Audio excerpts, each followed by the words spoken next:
Le jour J détermina le jour V. Le jour J pour les chrétiens, c'est le jour de la naissance de Jésus-Christ. Lorsque le Fils de Dieu débarqua sur la terre pour combattre Satan sur son propre terrain, faire reculer ses avancées et libérer tous les peuples qu'il tenait asservis en esclavage. Pour nous, les chrétiens, Pâques est le jour V. Le dimanche de la résurrection, le jour où Jésus a gagné la victoire finale sur l'ennemi, Satan. Et c'est pourquoi j'ai intitulé le titre de ce message, le dernier message de cette série sur la puissance du sang de Jésus, je l'ai intitulé « La victoire par l'agneau de Pâques ». La victoire par l'agneau de Pâques. Notre premier point, c'est que nous allons voir de l'agneau de Pâques, de l'animal, l'agneau de Pâques, à l'agneau de Dieu. De l'agneau de Pâques à l'agneau de Dieu.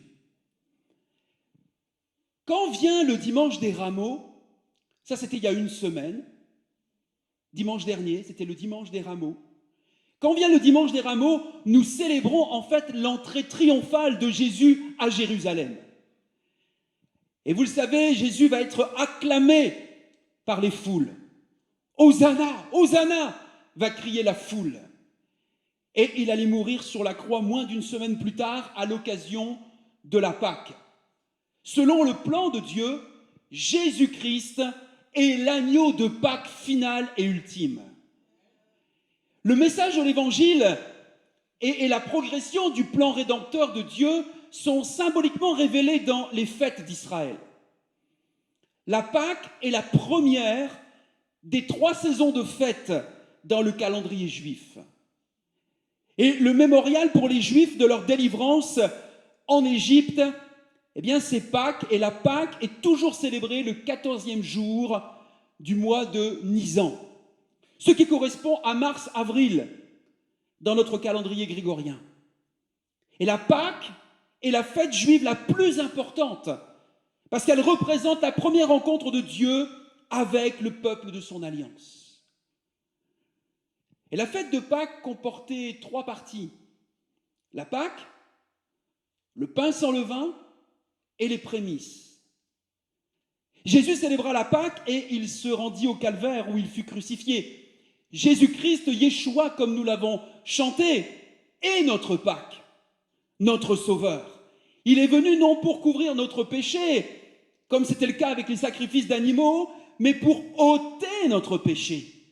C'est pourquoi Jean-Baptiste va dire « Voici l'agneau de Dieu qui ôte le péché du monde ». La mort de celui qui était sans péché, sans défaut, est symbolisée dans la fête des pains sans levain. Sa mort à la croix, son sang versé, enlève et purifie, nous purifie de tout péché. Donc les pains sans levain, eh bien, ça représente cet agneau de Dieu qui était sans péché, sans tache. Les prémices, elles, représentent la résurrection du Messie, de notre Seigneur Jésus. Il est mort, il était sans péché, il est ressuscité et il est sorti du tombeau. Jésus est ressuscité. Et nous qui croyons en Jésus, nous avons la promesse de la future résurrection. Dans la première lettre aux Corinthiens, l'apôtre Paul dit ceci, « Mais maintenant, Christ est ressuscité des morts. Il est les prémices de ceux qui sont morts. » Une autre version dit, mais en réalité, le Christ est revenu d'entre les morts, en donnant ainsi la garantie, écoute bien, en donnant la garantie que ceux qui sont morts ressusciteront également. Alléluia! Jésus est vivant. Il est notre Pâque. Il est la Pâque ultime des croyants, des chrétiens. Il est ce pain sans levain. Il est, par sa mort, lui, cet agneau sans tache, sans défaut. Il est ressuscité et il est les prémices. Jésus est ressuscité, mais un jour, je sais que mes yeux verront Jésus. C'est pourquoi nous n'avons plus de crainte face à la mort. Nous savons où nous allons. Et un jour, nous verrons le ressuscité. Et ensemble, tous ceux qui auront cru avant nous, tous ceux qui nous ont précédés dans la foi, ceux qui sont autour de nous aujourd'hui dans la foi, demain, ceux qui croiront encore dans la foi, ressusciteront en Jésus-Christ pour sa seconde venue. 50 jours après les prémices, vient la Pentecôte. Pendant la période de la récolte de blé au mois de Sivan, mai-juin, qui, elle, commémore le don de la loi à Moïse sur le mont Sinaï. Le Saint-Esprit, vous le savez pour la plupart, descendit le jour de la Pentecôte avec comme conséquence une grande moisson d'âmes. Après la Pentecôte, durant le mois de Tishri, septembre-octobre, vient la fête des tabernacles. Et cette fête est divisée en 3 parties, les trompettes, le jour de l'expiation et les tabernacles. Et ils symbolisent respectivement la défaite de l'ennemi, ça c'est les trompettes, la purification de l'épouse de Christ, ça c'est le jour de l'expiation, et la seconde venue de Yeshua HaMashiach, le roi de gloire.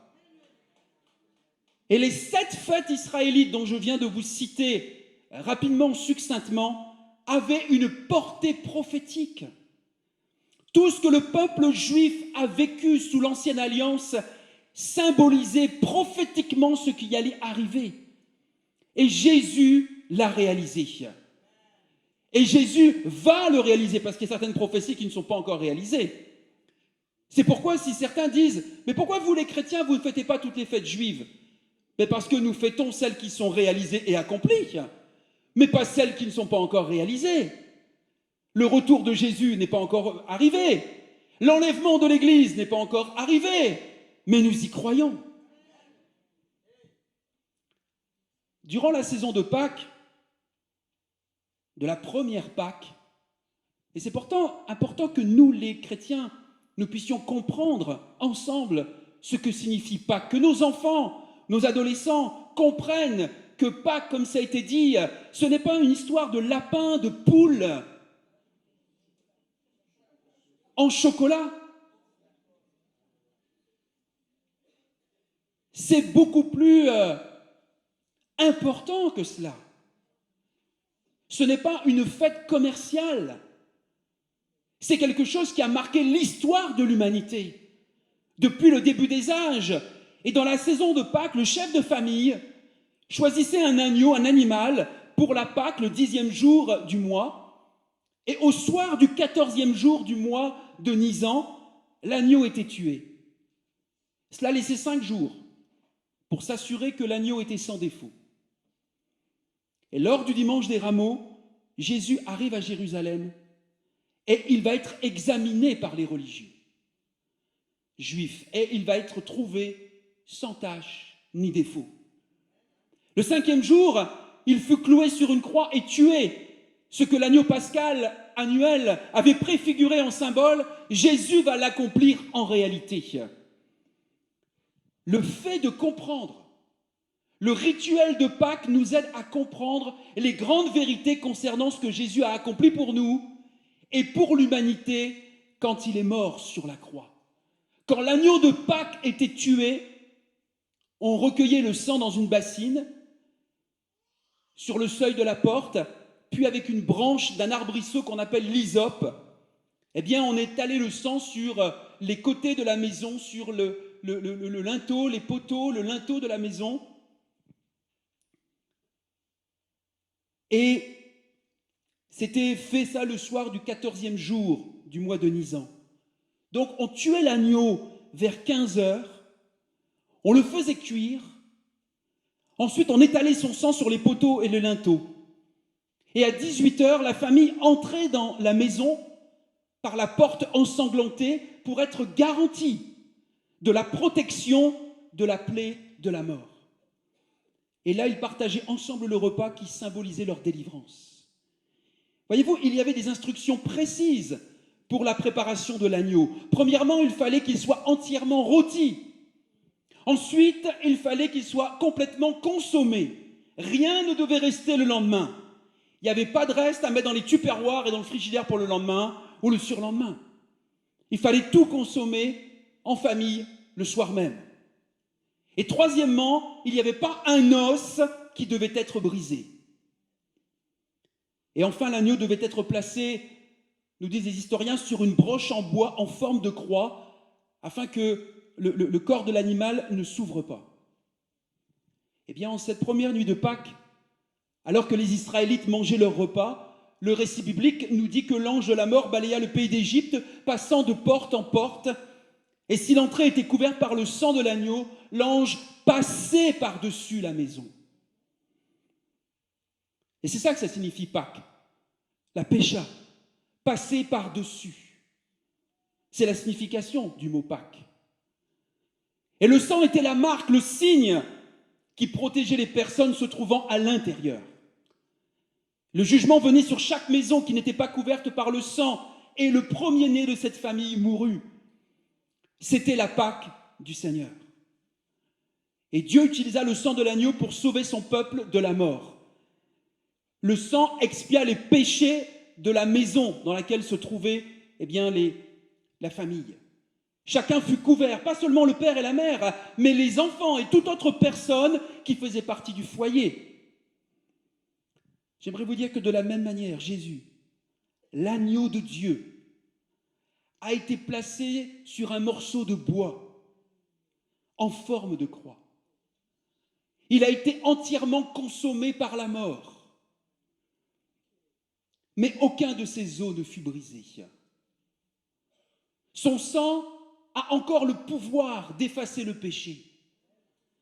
Pour tous ceux qui entrent dans sa maison, la maison de la foi, quand ils rentrent dans sa maison par la foi, et son sang a encore le pouvoir de nous protéger du jugement de la mort.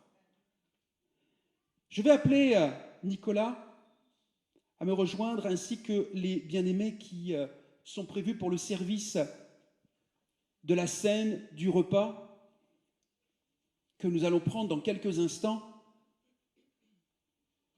Si à l'époque du temple, merci de vous avancer dans les meilleurs délais, si à l'époque du temple, les Lévites conduisaient, les Lévites c'est un peu comme Nicolas et l'équipe de louanges, c'est ceux qui étaient choisis, qui étaient consacrés pour préparer dans le temple certains rituels et qui aussi avaient pour qualité de savoir chanter, louer, danser.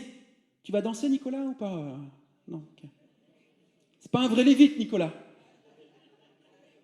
C'est un lévite en construction. Si à l'époque du temple, les lévites conduisaient le peuple dans les chants des psaumes de David, en particulier les psaumes 113 à 118, le psaume 118, verset 24, nous dit « C'est ici la journée que l'Éternel a faite. Qu'elle soit pour nous un sujet d'allégresse et de joie. » Et ici, dans ce psaume et ce verset, il est question de la Pâque.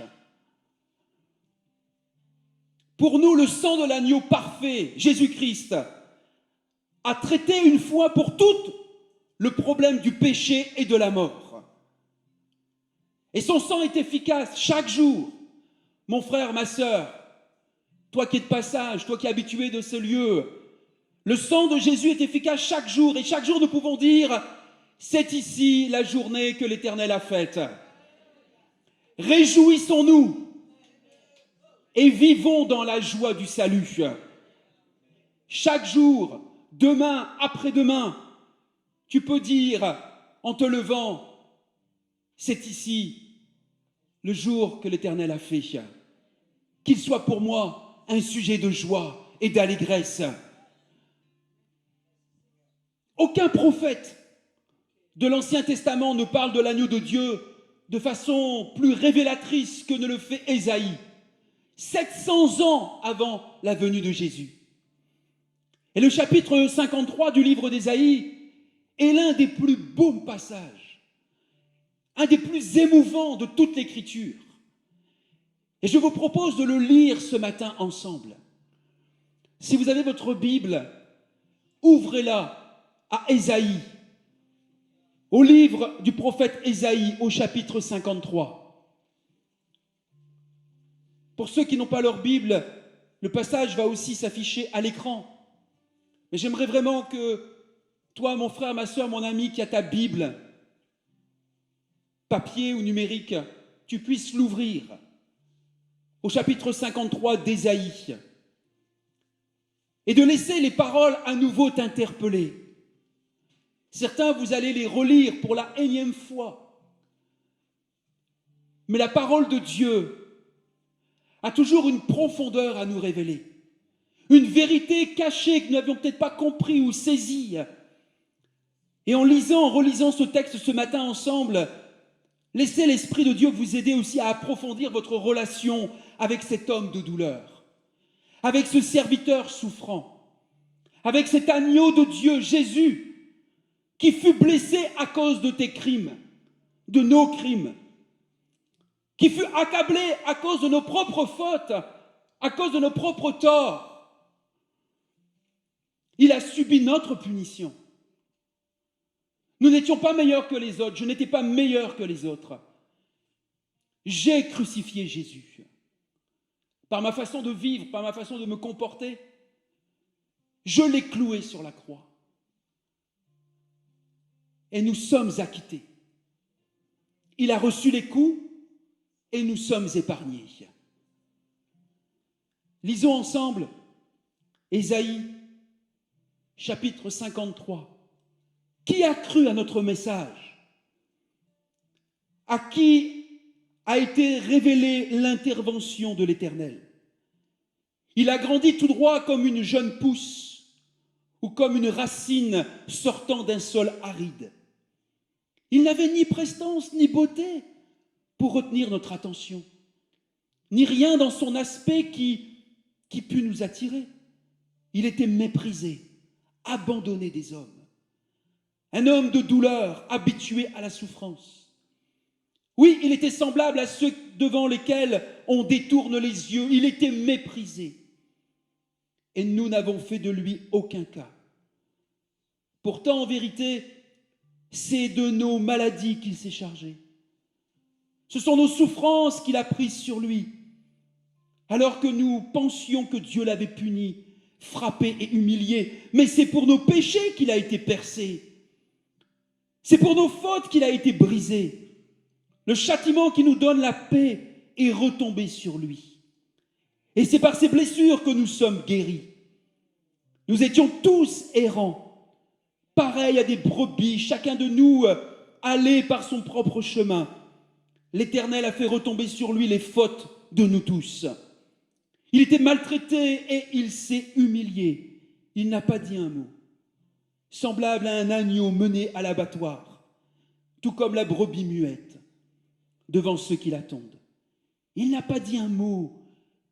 Il a été arraché à la vie avec violence suite à un jugement. Et qui, parmi les gens de sa génération, s'est soucié de son sort? Lorsqu'on l'a retranché du pays des vivants, il a été frappé à mort à cause des péchés que mon peuple a commis. On a mis son tombeau avec celui des criminels et son sépulcre avec celui des riches, alors qu'il n'avait pas commis d'acte de violence et que jamais ses lèvres n'avaient produit de la tromperie. Mais il a plu à Dieu de le briser par la souffrance. Bien que toi, Dieu, tu aies livré sa vie en sacrifice de réparation, il verra une descendance. Il vivra de longs jours et il accomplira avec succès ce que désire l'Éternel. Car après avoir tant souffert, il verra la lumière et il sera comblé. Beaucoup de gens le connaîtront. Et pour cela, mon serviteur le juste leur accordera le salut de juste et se chargera de leurs fautes. Voilà pourquoi je lui donnerai une part avec ces gens nombreux. Il partagera le butin avec la multitude, car il s'est dépouillé lui-même jusqu'à la mort. Et il s'est laissé compter parmi les malfaiteurs, car il a pris sur lui les fautes d'un grand nombre. Il a intercédé en faveur des coupables. Amen. Et ce coupable, c'est toi, c'est moi. Et celui dont parle Ésaïe, c'est Jésus, l'agneau de Dieu. Et parce que l'agneau de Dieu est allé au calvaire, il se passe quelque chose d'extraordinaire qui renverse les principautés et les puissances. C'est arrivé il y a 2000 ans et cela arrive encore aujourd'hui. Aujourd'hui, nous sommes libérés parce que Jésus prenait nos péchés et nos maladies. Comment est-ce possible? Parce qu'il est l'agneau éternel de Dieu. La manière dont cela peut être possible est l'un des grands mystères de Dieu. Comment peut-il ôter nos péchés? Il l'a fait tout de suite par la puissance de son sang, il y a 2000 ans. Jésus a porté cette couronne d'épines afin que nous puissions être libérés. Il a enduré les coups, le fouet, afin que nous puissions être guéris. Il a souffert l'agonie par ses clous dans ses mains, ses pieds, afin que nos péchés puissent être pardonnés. Il porta nos maladies afin de pouvoir nous donner une parfaite restauration. Lorsque nous nous saisissons de ce que Jésus a fait pour nous avec son sang, nous pouvons voir chaque malédiction brisée.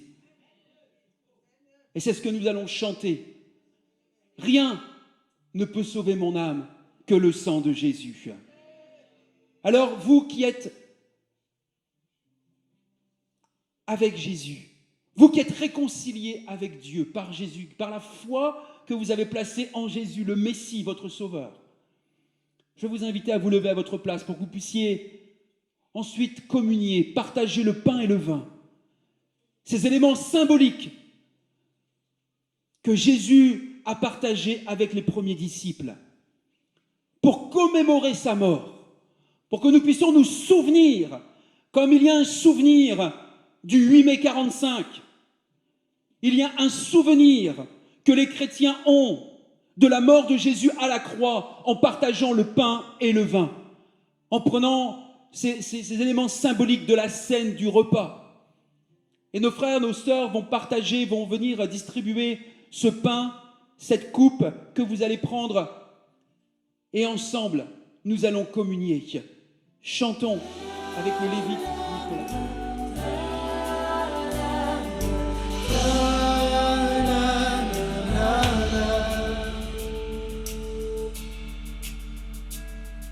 Rien ne